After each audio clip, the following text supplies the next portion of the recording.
र है साथीहरू मेरो N3 को फ्ल्यास कार्ड पनि आयो।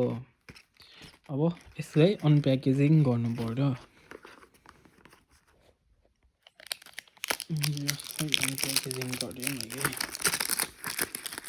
के रहेछ भित्र?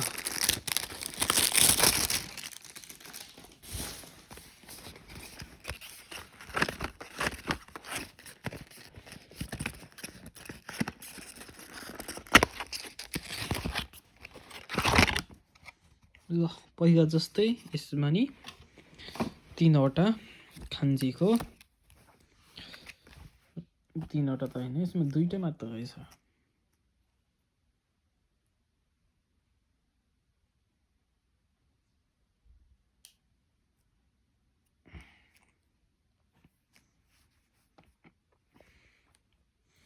यही थोरै रहेछ। यो यसलाई प्याकेजिङ गरेँ। फर्स्टमा यस्तै लेखेको आएको छ, थ्याङ्क यू भन्ने। र खोलेर हेरौँ के छ यो N3 भित्र। फर्स्टमै के रहेछ? खामी लेखेछ। खामी भनेको के हो?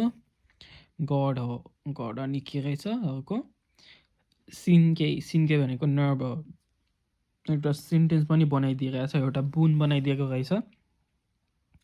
खामिगा गाक्की ओ हिते हिमास God is playing an instrument भनेपछि भगवान्ले गिटार बजाइँदै हुनुहुन्छ। अनि पछाडि चाहिँ यसको मिनिङ पनि कुन्योमी र ओन्योमी पनि लेखेको छ।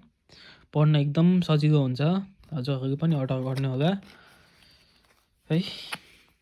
यो अर्को पनि त्यस्तै खाले रहेछ मिनिङ र अर्कोतिर त्यो। सही हो गाइस, तपाईँहरू पनि यो किन्नु होला।